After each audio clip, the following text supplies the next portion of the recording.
नमस्कार दोस्तों, उषा की आवाज चैनल में आप सभी का स्वागत है। हमारी आज की कहानी है अपने घर की रानी। निहारिका और शिवेश की शादी को 5 वर्ष हो गए। निहारिका रंग से सांवली, बदन में भी थोड़ी भारी, वैसे नाक नक्श खिलता है। अपने रूप रंग को लेकर निहारिका हमेशा हीन भावना से ग्रस्त रहती। उसके पापा ने उसकी शादी में अच्छा पैसा लगाया। शिवेश नौकरी पेशा है और अच्छी तनख्वाह है। रंग रूप में भी शिवेश आकर्षक व्यक्तित्व का है। शिवेश का परिवार भी सही है। शिवेश का परिवार निहारिका को अच्छे से स्वीकार कर लेता है, लेकिन निहारिका अपने रूप रंग की हीन भावना के चलते परिवार में उपेक्षित व्यवहार करती है। शिवेश उसको समझाता है कि उसे उसके रूप रंग से कोई परेशानी नहीं है, वैसे भी जिंदगी तो गुणों से ही चलती है। उनके 2 बच्चे भी हो गए। निहारिका अब उनमें और अधिक व्यस्त रहने लगी। अपने पर समय कम दे पाती, शरीर और अधिक फैल गया। निहारिका कुछ चिड़चिड़ी सी भी हो गई। मोबाइल के अधिक प्रयोग से उसकी मानसिकता पर भी फर्क पड़ने लगा। इंस्टाग्राम पर फिजूल की रील्स को देख देख कर उसके मन में वहम पड़ जाता है। वह शिवेश पर शक की निगाह रखने लगी। ऑफिस में वीडियो कॉल कर देती। शिवेश को किसी लड़की से बात करते देख उसका माथा ठनक जाता। पूरे घर में कोहराम मचा देती। शिवेश पर गलत इल्जाम लगाती। शिवेश बर्दाश्त कर रहा था। एक दिन निहारिका ने पूरा घर सर पर उठा रखा था। तकरार इतनी बढ़ गई कि शिवेश का हाथ उस पर छूट जाता है। फिर क्या, निहारिका अपना बोरिया बिस्तर बांध अपने बच्चों को लेकर मायके आ धमकती है। उसका मन मुटाव दिन प्रतिदिन बढ़ता जा रहा था। उसके मम्मी पापा उससे बहुत समझाते हैं, बेटा गुस्सा तो थोड़ी देर का ही अच्छा होता है, कोई ऐसे अपना घर छोड़कर थोड़े ही आता है। पर निहारिका को किसी की बात समझ में नहीं आती। धीरे धीरे 6 महीने बीत जाते हैं। बच्चे भी उखड़े से हो गए, लेकिन निहारिका अपने अहम के आगे सब कुछ दांव पर लगाने को तैयार थी। अब उसके भाई की शादी की तैयारी होने लगी। कई रिश्ते वाले तो निहारिका के मायके में रहने की वजह से कन्नी काट गए। बड़ी मुश्किल से उसके भाई का रिश्ता तय हुआ। शादी के दिन नजदीक आ गए। उसका परिवार भाई की शादी की तैयारियों में जोर शोर से लगा था। खूब शॉपिंग हो रही थी। उसे भी पूछा जाता, लेकिन उसका मन अंदर से अशांत था। उसे किसी काम में दिलचस्पी महसूस नहीं होती। कभी कभी तो वह अपनी भाभी की शॉपिंग को देखकर जलन भी महसूस करती।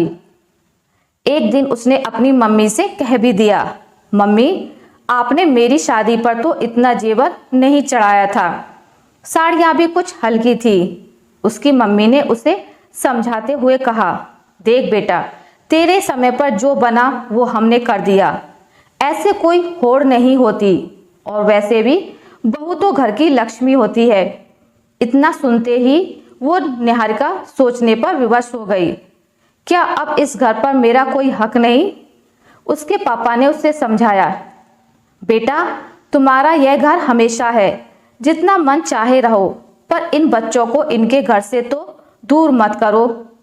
अपने अहंकार की वजह से तुम इनका जीवन क्यों खराब कर रही हो? अब तो मानो निहारिका पर घड़ों पानी गिर पड़ा। वह वास्तविकता की दुनिया में आई। वह सोचने पर मजबूर हो गई कि बहू के आने का उसके परिवार के लोग कितना इंतजार कर रहे हैं, तो शायद मेरे ससुराल वाले भी मेरा इंतजार करते होंगे। ऐसा तो कभी सोचा ही नहीं था। अपने कमरे में जाकर निहारिका रात भर तकिया भिगोती रही। बड़ी मुश्किल से उसने शिवेश को फोन किया। फोन सुनते ही शिवेश चहक कर बोला, निहारिका अब घर आ जाओ, तुम्हारे बिना यह घर बिल्कुल सूना हो गया है। इतना सुनते ही निहारिका की रुलाई फूट गई। सारे गिले शिकवे रोक रोक कर बयां कर दिए। सुबह होते ही शिवेश गाड़ी लेकर निहारिका और बच्चों को लेने आ गया।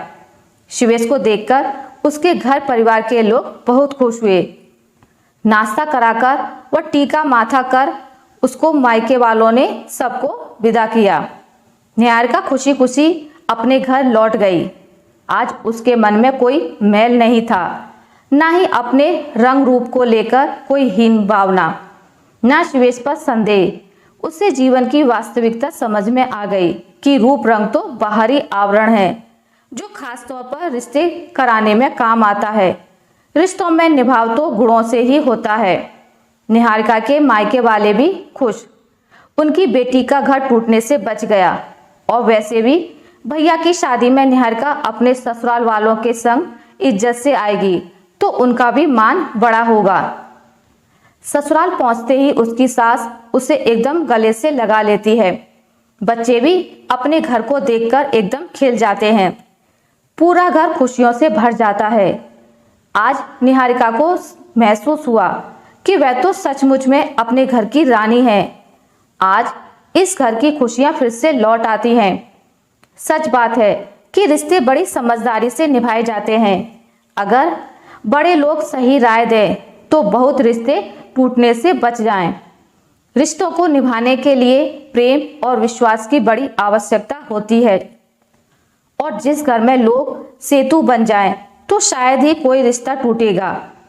आशा करती हूँ आपको मेरी आज की कहानी अच्छी लगी होगी।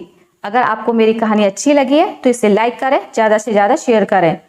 और अगर आप मेरे चैनल पर नए हैं तो इसे सब्सक्राइब करना ना भूलें।